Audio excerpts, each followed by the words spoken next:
The wind carried dust down the single stretch of road that cut through the village, a road that seemed to lead nowhere but misery. It was the late 1800s, a time when men built towns out of timber and iron, and women were weighed in worth by what they could bear.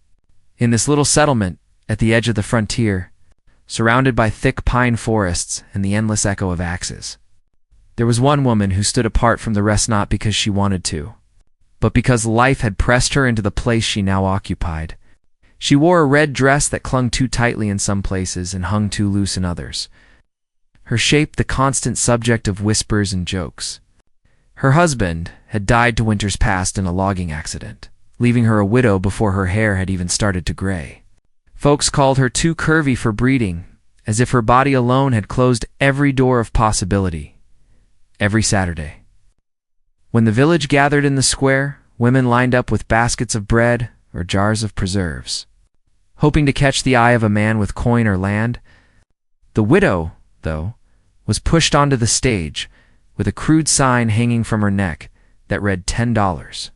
The men laughed, spit tobacco into the dirt, and shook their heads. Some chuckled into their beards about how no one wanted a woman who couldn't give sons, as if they themselves weren't barren of kindness. She stood there each time, shoulders square and chin lifted, refusing to weep in front of them. But when she returned to her cabin at the edge of the trees, far from the laughter of the saloon and the clang of the blacksmith, the silence pressed on her chest heavier than any insult. Life in that old American village was not kind to anyone, but it seemed to take a particular delight in punishing her. The winters were brutal, the summers unforgiving, and the people hungrier for gossip than they were for bread. Every face in town knew her story, how she had been married young, how her belly had carried but never delivered, how her husband had perished beneath a fallen spruce. She had inherited nothing but debt, and the lingering suspicion that she had been cursed. When men looked at her, they saw not a woman, but the shape of loss and disappointment. And still, she endured. The sawmill loomed like a monster at the edge of the settlement, its smokestacks coughing day and night. Most men in town worked there, breaking their backs to feed their families. They passed her on the way to their shifts, some tipping their hats mockingly, others ignoring her entirely. No one spoke of fairness in those days. A widow's survival depended not on her skill or spirit, but on whether some man decided she was worth his name. And yet, week after week, nobody made an offer. $10 remained too high a price for a woman deemed too much and not enough all at once. But whispers began to stir one autumn afternoon when a stranger arrived. He came out of the forest like he belonged to it, taller and broader than most, his hands scarred from years of chopping trees. A lumberjack, some said, from up north, where the winter's a bit colder. His beard was thick, his stride steady, and his eyes sharp, as if measuring every plank of wood, every face, every injustice the town had carved into itself. The men at the saloon muttered, wondering if he was here to take their work. The women, their bonnets shielding curious eyes, wondered if he carried coin or maybe a loneliness like their own. The widow noticed him too, though she did not dare to hope. Hope was a cruel thing that left bruises deeper than fists. She watched from the edge of the square as he bought supplies. His voice low, his presence heavy enough to silence laughter around him. When he asked about lodging, someone pointed toward the inn. But his gaze drifted toward the cabins near the tree line, and for a moment it seemed as if he saw her standing there. Not through her, not past her, had her the following Saturday. As was custom, the widow was brought again to the platform. The sign hung from her neck, the crowd gathered, and the ritual of humiliation began anew. Children whispered behind their mothers' skirts. Men shook their heads and smirked, and the old women folded their arms as if judgment was their only trade. She stood tall, heart steady, though every part of her longed to flee. And then, through the parting crowd, the lumberjack stepped forward. His boots thudded heavy on the boards as he approached, his eyes never leaving hers. The murmurs spread like wildfire, disbelief mixing with curiosity. He stopped before her, towering and silent, his hand resting near his belt buckle. The air grew tense, the kind of quiet that only comes when an entire town holds its breath. The widow's pulse hammered in her ears, but her face gave nothing away. She had learned to wear her dignity like armor. The lumberjack tilted his head, studying her as though she were not a bargain on display but something else entirely, something rare. Something strong. The crowd shifted. Impatient, waiting for the laugh, the rejection, the cruel remark that would send her home in tears once more. But he didn't laugh. He didn't turn away. Instead, his hand moved slowly toward his pocket, the faint jingle of coins breaking the silence. The widow's breath caught. Though she willed herself not to move, not to believe, not yet, and just as his fingers brushed the edge of the sign hanging from her neck, a voice rang out from the back of the crowd, sharp and commanding. It froze the air, turned every head, and left the widow staring at the lumberjack. The weight of a decision and a secret she did not yet know hanging between them. The voice from the back of the crowd cut sharp through the heavy silence. Every head turned, boots crunching on the dirt as the townsfolk tried to spot the man bold enough to break the moment. The widow's heart thudded against her ribs, and the lumberjack's hand, halfway to his pocket, froze. The tension was so thick it seemed even the horses tied along the posts stopped shifting. Out stepped the sheriff, his badge catching the morning light. He wasn't a man known for mercy. His face was weathered, his mustache bristling, his eyes as hard as the stones that lined the riverbed. He looked at the widow the way most of the town did, with that mixture of pity and disdain, like she was an unwanted chore he had to acknowledge. But when his gaze slid to the lumberjack, something unspoken simmered their curiosity. Maybe challenge. Best think twice, the sheriff said, voice steady, carrying over the crowd. You don't know what you're buying into. The widow stiffened at his words. They weren't new variations of that same warning had been whispered around her for months. Ever since her husband's death, but hearing them aloud, in front of everyone, from the man meant to keep order, dug deep. She kept her chin high, refusing to let the sting show. The lumberjack didn't answer right away. He simply studied the sheriff, his jaw set, his broad frame unmoving. The crowd buzzed with whispers, some amused, some nervous. This wasn't just about a widow anymore. This was about pride, about a stranger testing the unspoken rules of the village. And in a place like this, rules were all that kept chaos at bay. The sheriff gave a slight tilt of his head, as if daring him to continue. The lumberjack finally let his hand drop away from his pocket, not in surrender, but in a way that said he'd wait. He'd choose his moment. Without another word, he stepped back from the platform, his boots echoing against the boards as he turned away. The widow felt the sting of hope collapse inside her, though she refused to let her face betray it. That night, the talk in the saloon was thick with speculation. Some said the lumberjack had been scared off. Others swore he was biding his time, that a man who carried himself like that didn't back down so easy. Still, questions stirred. Why had he come to this town at all? He had no kin here, no ties, no debts. Strangers didn't wander in without reason, and when they did, they rarely stayed long. Yet, somehow, he had the air of a man who belonged not to the town, but to the land itself. Meanwhile, in her cabin at the edge of the forest, the widow sat before the small fire, the warmth doing little to soothe her. The echo of that moment on the stage replayed in her mind, the weight of his eyes, the almost motion of his hand, the sudden interruption. She wondered if the stranger had truly meant to offer, or if she had simply imagined it in her desperation. She hated herself for caring, for feeling the crack of disappointment so deeply. But beneath that ache was another sensation, faint but steady, curiosity. The following days were filled with more glances than words. The lumberjack moved about town, trading for supplies, offering his labor at the mill when needed, always keeping to himself. But he was seen often near the woods, his axe biting deep into the great pines, stacking logs with a rhythm that spoke of a man who had been doing it all his life. The widow caught sight of him more than once as she fetched water from the creek, his presence both unsettling and oddly reassuring. She wondered if he noticed her too, or if she was just another face in a village already trying to measure his worth. The sheriff, however, seemed to keep a closer watch. His patrols grew more frequent along the edge of the forest where the lumberjack worked, his gaze sharp whenever their paths crossed. It wasn't law that troubled him. It was something older, heavier, something tied to the history of the town. The widow could sense it, even if no one spoke it aloud. Whispers began again, louder this time. Old women at the well muttered about curses, about how death had followed her once and might again if any man dared claim her. The men at the saloon joked more harshly, mocking the idea of a lumberjack wasting coin on a woman they all dismissed. Children dared each other to run to her cabin door and knock, only to scatter when the wind rustled through the pines. But not everyone was cruel. A few neighbors quieter in nature nodded politely when they saw her. An old trapper once left a rabbit on her step without a word. Life was not without small kindnesses, though they never outweighed the cruelty. Still, she took them, folded them into her heart like scraps of fabric patched onto worn clothes.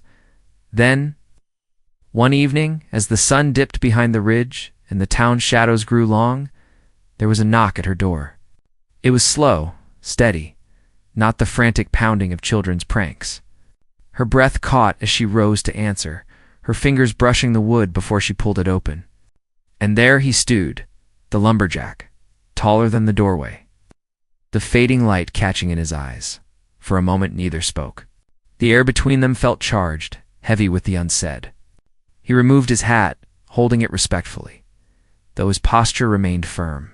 She waited, heart thudding, unsure if he had come to mock, to warn, or to offer. Finally he spoke, his voice low, carrying the weight of both weariness and resolve. "You don't belong on that stage."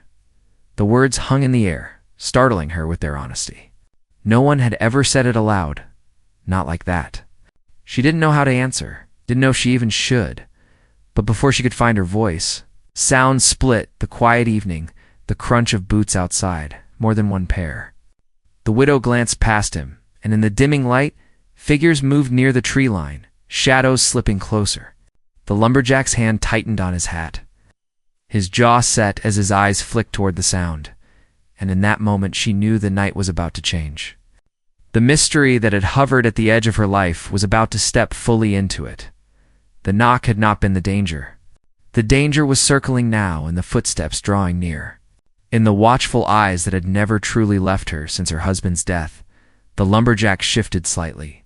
As if readying himself, and for the first time in years, the widow felt a spark of something she hadn't dared let herself feel. Not hope, not yet, but the sense that the story of her life was no longer hers alone to carry. And with the next step outside, the shadows made their presence known. The figures moved out of the tree line with a deliberate slowness, as if they wanted to be seen. The widow's stomach tightened as the shapes of men grew clearer in the fading light. 3 of them, their shoulders broad, their faces shadowed by the brims of their hats. They weren't strangers, no. She knew them by their posture, by the easy arrogance in their stride. They were mill workers, the kind who never missed a chance to remind her that she was unwanted. They had been loudest in the saloon on Saturdays, their laughter sharp when the sign hung around her neck. Now they were at her door, and that alone carried a weight of meaning.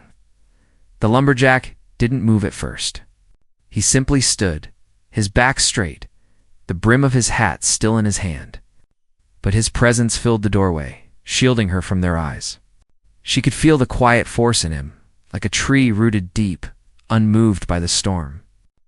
One of the men spat into the dirt, his smirk visible even in the dim light. "Evening," he drawled. "Didn't mean to interrupt your company." His tone made the word heavy with implication. The other 2 chuckled under their breath. The widow felt her cheeks flush with both shame and anger. She had done nothing to earn their taunts, yet they made her feel exposed in her own home. Before she could speak, the lumberjack's voice rumbled low and even. "You've interrupted enough." The words were simple, but they carried the weight of finality. The air shifted. The men's laughter faltered for a heartbeat, though pride kept them from backing away. They exchanged glances, measuring the size of the man before them. One finally muttered something under his breath, and the 3 turned, treating with a swagger that looked forced. When they were gone, the widow let out a breath she hadn't realized she was holding. She turned her eyes back to the lumberjack, questions pressing at her lips. But he only gave a small nod before stepping back into the night. his silhouette vanished toward the woods. Leaving her alone with the sound of her pounding heart, the encounter lingered in the town like smoke. By morning, whispers spread through the square that the widow had entertained the lumberjack at her cabin, that men had gone to check and found him standing guard over her. Some twisted the story into a scandal, others into a challenge. Either way, it fed the tension already burning beneath the surface. The sheriff noticed too. His patrols grew longer, his eyes sharper. He questioned the mill workers, though not to protect her. It was control he sought, not justice. He had kept the town under his thumb for years, and the arrival of the lumberjack threatened that balance. If a man like that stood with the widow, others might follow. Order, the sheriff knew, was fragile. The widow carried on as best she could. She fetched water, mended her clothes, and tended the small patch of earth behind her cabin. But she felt the change pressing in. Where once she had been invisible except for mockery, now every step she took was watched. Some eyes glared, others wondered. But all carried a weight she could not ignore at the mill. The lumberjack worked with a quiet strength that unsettled the other men. He did not boast, did not gamble, did not drink at the saloon. He worked, he chopped, and when the whistle blew, he walked back into the trees as if the forest belonged more to him than the town ever could. His silence made him an enigma, and men hated what they could not understand. Yet even as the town simmered, another story unfolded quietly in the background. The widow's nearest neighbor, a seamstress with tired hands and soft eyes, had troubles of her own. Her husband drank too much, his wages spilling into the saloon instead of their table. She confided in the widow one evening, her voice low, about the bruises she kept hidden under her sleeves. The widow listened, her heart heavy, realizing that she was not the only woman shackled by the judgments of men. Their bond deepened in those quiet exchanges. A friendship formed not from laughter but from survival. And there was the blacksmith, a broad man with arms like iron who had once courted the widow in her youth before turning his attention to another. He watched the lumberjack with a particular kind of unease, as though the stranger reminded him of choices left behind. He had a wife and children now, but his glances carried regret, not that he would admit it aloud. Through all this, the widow felt the walls of her world shifting. The town that had kept her small now hummed with possibilities, though not all were safe. She began to sense the conflict growing, not just between her and the townsfolk, but within the town itself. Lines were being drawn, not yet visible, but felt. One night, as the moon hung low and the crickets sang, she heard another knock at her door. Her pulse quickened, memories of the last visit flashing in her mind. But this knock was softer, hesitant. She opened it to find the seamstress standing there, her eyes wet with tears. Behind her, the distant glow of the saloon burned like a fire that never died. The widow pulled her inside without a word, and together they sat by the small fire. The seamstress spoke of fear, of the way the town turned blind eyes to the pain inside her home. The widow held her hand, offering what comfort she could. Though she knew comfort was not enough, it was then she realized the lumberjack was not the only one who had come into her life at the right time. Change was stirring in many hearts, and though she did not yet know where it would lead, she could feel its weight. The lumberjack returned to her door once more, not with words of comfort, but with a warning. "They're watching closer," he said, his eyes steady. "Be careful who you trust." His tone held no fear, only certainty. She nodded, though inside her chest, questions twisted. Who were they? The sheriff? The mill workers? Or was it something older, something rooted deeper in the soil of the town itself? The conflict was no longer just about her place on the stage. It was about power, who held it, who challenged it, and who would be crushed beneath it. The lumberjack, the sheriff, the widow, even the quiet seamstress, all were pieces on a board none of them had chosen. But all were bound to play, and as the days grew shorter and winter pressed near, the widow felt the tension coil tighter, like a rope drawn to its breaking point. She did not yet know when it would snap, only that it must. The whispers in the town grew sharper. Some said the widow had bewitched the lumberjack, that no man of sense would guard her otherwise. Others claimed he was here for reasons tied to her husband's death, secrets buried with the fallen tree. And still others said nothing, only watched, waiting to see what spark might set the village ablaze. Each night, she lay awake in her narrow bed. The widow wondered if she was ready for what was coming. She had been humiliated, ignored, and cast aside. But now the storm gathering around her was bigger than shame. It was danger. And with each passing day, she felt herself standing closer to its center. The lumberjack's presence was a shield, but even shields could be broken. The sheriff's gaze was sharper, the mill workers meaner, and the town itself restless, like a beast pacing in its pen. Something was coming. She could feel it in the chill of the wind, in the stillness of the trees, in the way the forest seemed to hold its breath whenever the stranger walked through it. And though she tried not to hope, tried not to dream of what his coin in her hand might have meant that day on the platform, she could not stop herself from wondering when the rope finally snapped. Whose side would he stand on, and would it be enough to keep her alive? The air in the village grew colder with each passing day, and the people seemed to grow meaner as the chill set in. Winter had a way of hardening everything wood, soil, and hearts alike. The widow felt it each time she walked into the square, the eyes on her sharper, the whispers louder. The lumberjack's presence had unsettled something in the town, as if his mere arrival had cracked the fragile balance they all clung to. He worked quietly, cutting timber with a steady rhythm, but every swing of his axe felt like a challenge the others could not ignore. The sheriff watched him closer than anyone else. He lingered near the mill when he didn't need to, his boots crunching across the frozen ground as he tracked the stranger's movements. The sheriff's authority had long gone unchallenged.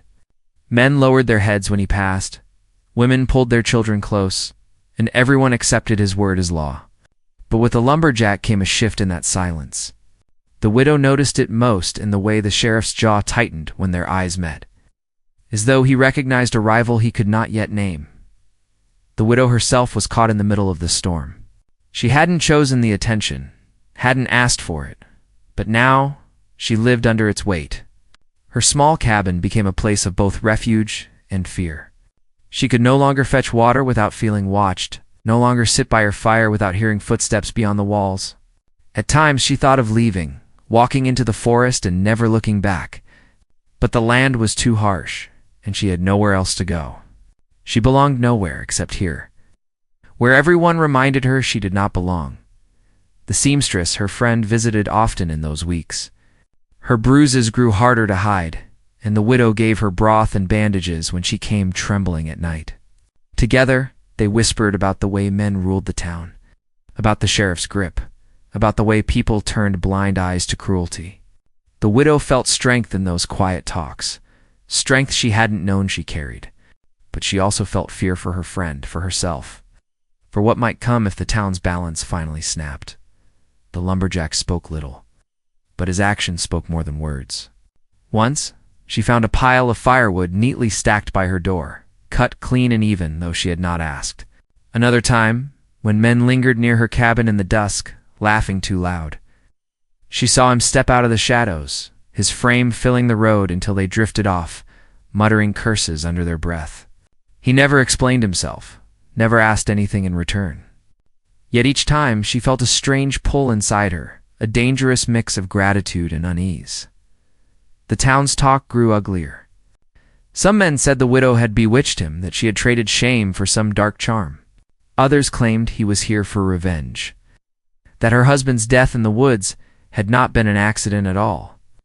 And the lumberjack meant to uncover truths best left buried. Whatever the stories, they all circled back to her.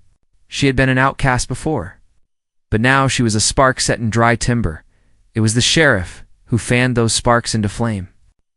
One evening in the saloon, he raised his voice above the din, speaking of strangers who threatened order, of women who lured men into ruin.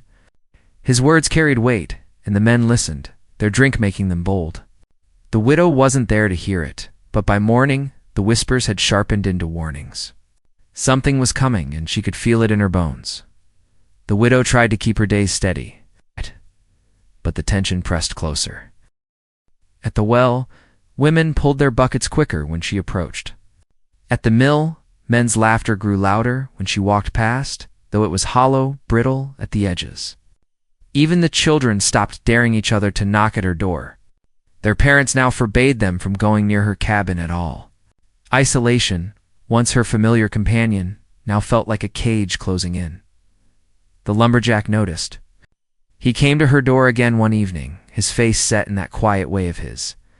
He spoke only a few words, but they stayed with her. They'll push until something breaks. He didn't say who they were. He didn't need to. She knew. The sheriff, the mill workers, the restless hearts of a town that fed on judgment. The days shortened further, the sun barely rising before it dipped again, leaving long nights thick with silence. The widow found herself lying awake, listening for footsteps, for voices, for anything that meant danger. And often she heard them. Men moving past her cabin, too many times to be chance. Sometimes laughter, sometimes silence, sometimes the faint strike of a match as someone lit a pipe just beyond her window. Watching, waiting, the seamstress warned her to. She whispered that her husband had spoken the sheriff's name after too many drinks, that plans were being made. Not clear plans, not yet, but the kind that smelled of violence. The widow clutched her friend's hand. Both women knowing there was little they could do but endure, and still the lumberjack worked. Each swing of his axe echoed through the trees, steady, unyielding. Some men challenged him at the mill, pushing their shoulders against his, mocking his silence. He never rose to their bait, but his refusal only deepened their anger. He wasn't playing their game, and that made him dangerous. The climax of tension came on a bitter evening when the town gathered in the square for supplies. The sheriff stood tall on the platform, his voice carrying across the crowd. He spoke of order, of keeping the village safe from those who sought to undo it. And then, with a deliberate turn of his head, his eyes landed on the widow. The crowd followed his gaze, and the air grew heavy. The widow stood at the edge, her basket clutched tight. Every face seemed to look at her, some with pity, most with disdain. She felt the heat of shame rise, but beneath it, a cold fury stirred. She had done nothing but survive, and yet she was always the enemy. It's always the curse they named. And then, just as the weight of those eyes pressed hardest, the lumberjack stepped into the square. His stride was calm, but it cut through the crowd like an axe through wood. He stopped near her, his presence solid, his silence louder than any words. The sheriff's jaw tightened, the men muttered, and the widow's heart pounded so hard she thought they all must hear it. The sheriff's hand brushed against the holster at his side, not drawing, but reminding. The lumberjack's arms stayed loose, his stance unshaken. For a moment, the entire town seemed to hold its breath. It was not the clash itself that came then, but the promise of it. The widow could see it in their eyes, could feel it in the air. The breaking point was near. Whatever had been simmering beneath the surface was about to boil over. That night she did not sleep.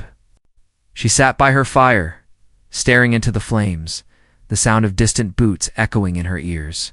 She thought of her husband's death, of the years of shame, of the way her life had been weighed and priced.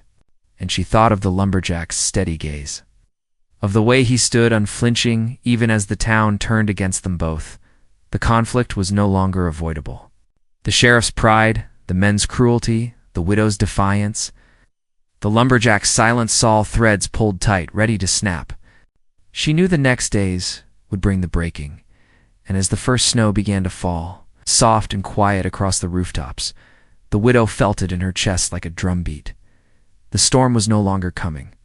It was here. Snow blanketed the roofs and paths of the little village, softening the edges of buildings that had always seemed so hard. The square, once filled with laughter at her expense, now felt like a stage where everyone stood waiting. The sheriff's eyes had grown sharper in those days, the men's voices louder, the whispers meaner. And yet the widow walked into the cold mornings with her head held high, the sound of her boots steady against the frozen ground. Something had shifted. She could feel it in the air, in the stairs, in the way silence lingered a beat too long whenever she passed. The lumberjack had become a fixture in the village, though he never belonged to it. He worked by the mill when coin was needed, but more often he was in the forest, cutting trees with that tireless rhythm. Men mocked him for his solitude, yet none dared stand too close when his axe split through the thick pines. He had said little since that night in the square when he chose to stand by her. But his silence carried more weight than any speech. Where once she had been alone, now she felt a presence at her side. Whether he was there or not, the seamstress, too, found a kind of quiet strength. After another night of bruises and tears, she finally stepped out of her house and did not return. She came to the widow's cabin with nothing but a small bag and trembling hands. The widow welcomed her without question, giving her a corner by the fire and bread from her cupboard. In time, the seamstress began to sew again, her fingers moving over scraps of cloth, piecing together something whole from broken parts. Together, the two women found comfort in small axe-boiling water for tea, stitching torn sleeves, speaking softly of hopes they had long tucked away. But the sheriff would not let the matter rest. His pride was too heavy, his grip on the town too firm. He began to stir the men in earnest, calling gatherings in the saloon, speaking of order, keeping their village safe from strangers and curses. His words dripped with poison, turning fear into anger. And always his eyes pointed toward the widow, toward the lumberjack. It was not law he wanted to protect, it was control. The breaking came one evening when the snow lay deep. Muffling sound, making even the sharpest boots tread quietly. The widow sat by her fire with the seamstress when she heard it. Voices outside, more than one, moving closer. The seamstress's eyes widened, and the widow's heart began to pound. Then came the heavy pounding on the door. Before she could move, the door swung open. Cold air rushing in with the sheriff and 3 men from the mill. Their faces were flushed with drink, their eyes burning with intent. The widow stood, her back straight though her knees trembled. The sheriff stepped forward, his hand resting near his weapon. "You've brought shame to this town long enough," he said, his voice steady, carrying the authority he had wielded for years. "And you," his eyes flicked to the seamstress cowering by the fire, harboring her filth. "This ends tonight." The widow's lips parted to answer, but a shadow filled the doorway behind them. The lumberjack's frame loomed, snow dusting his shoulders, his axe in one hand. He didn't raise it. He didn't need to. His presence alone made the room smaller, tighter, the air heavier. The sheriff turned slowly, his jaw tightening. For a long moment no one moved. The crackle of the fire filled the silence. The seamstress's quiet breath the only sound. Then the lumberjack spoke, his voice low but steady. "This isn't your law. It's your pride." The words landed like stones. The sheriff's face darkened, but he did not draw his weapon. He knew the weight of the man before him. He knew the eyes of the town were watching, even if they weren't there to see it. One wrong move, and his authority would crumble. The men behind him shifted uneasily, their courage wavering. They had followed the sheriff's lead, but none wanted to be the first to test the stranger's resolve. The sheriff finally spat into the snow at the threshold, his glare searing. "This isn't over," he growled, then turned, pushing past the lumberjack into the night. The others followed, their footsteps crunching into the darkness until silence returned. The widow's knees gave out, and she sank into the chair by the fire, her chest heaving. The seamstress reached for her hand, her own shaking. The lumberjack stood for a moment longer, then set his axe against the wall and sat quietly by the hearth. No words passed between them. The crackle of the flames seemed to speak for them all. After that night, something broke in the town, not in violence but in silence. The sheriff's threats carried less weight. His words in the saloon did not stir the same fire. Men who once laughed loudest at her expense grew quieter, their glances less sure. Women at the well began to nod again, some even daring to whisper small kindnesses. The balance of the village had shifted not with war, but with a stand taken in the snow. The seamstress never returned to her husband. She built a new life with needle and thread, her small work finding its way into homes across the village. The whispers still lingered. She walked with her head higher, her bruises fading, her spirit no longer crushed. The widow herself found no miracle change, no sudden embrace from the people who had shunned her. But she found something greater. She was no longer afraid. She tended her garden when spring came. She fetched water without flinching, and she no longer bowed her head in shame. The sign that once hung around her neck with its cruel price had become only a memory. One she kept not to wound herself, but to remember what she had endured, and the lumberjack remained. Some said he stayed for work, others whispered he stayed for her. He never explained himself, never made speeches or declarations. He simply was there, steady, silent, present. He helped mend her roof, carried heavy logs, shared meals by the fire when the nights grew long. Their bond was not sudden, not wrapped in romance or spectacle, but built slowly. Like the careful stacking of wood that warms a home through winter, the sheriff lingered, his authority never fully gone, but never again unchallenged. He watched them with bitter eyes, but he knew the town no longer followed him blindly. In time, his shadow faded, though his pride never did. He became a figure of the past, a reminder of what once held power but no longer ruled. Seasons turned, as they always did. Snow melted into spring, spring into summer, and the village carried on. But for the widow, life was no longer measured by shame or rejection. She had survived ridicule, outlasted cruelty, and stood in the storm until it broke. The seamstress by her side, the lumberjack in her world, she found a kind of peace she had once thought impossible. She often walked to the edge of the forest at dusk, the trees dark and endless, the air filled with the scent of pine. There she would pause, her hand brushing against the rough bark, her eyes lifting to the horizon. She thought of her husband, of the years lost, of the pain endured. She thought too of the stranger who had stepped forward when no one else would, of the friend who had found refuge in her cabin, of the way life had shifted when she had believed it could not, in those quiet moments. She understood something she had never dared believe. Her worth had never been measured by coin, by womb, or by the cruel whispers of a village. It had always been hers to hold, and so the widow's story did not end with an offer of $10, nor with the shame of rejection, but with the strength of survival, the quiet power of defiance, and the steady presence of those who chose to stand beside her. The village might never love her, but she no longer needed its love. She had something stronger when the sun dipped low and the world turned to shadow. The widow returned to her cabin, the fire waiting, the seamstress sewing by the hearth, and the lumberjack stacking wood outside. The night was cold, but inside there was warmth, and at last she felt she had come home, not to a place, but to herself.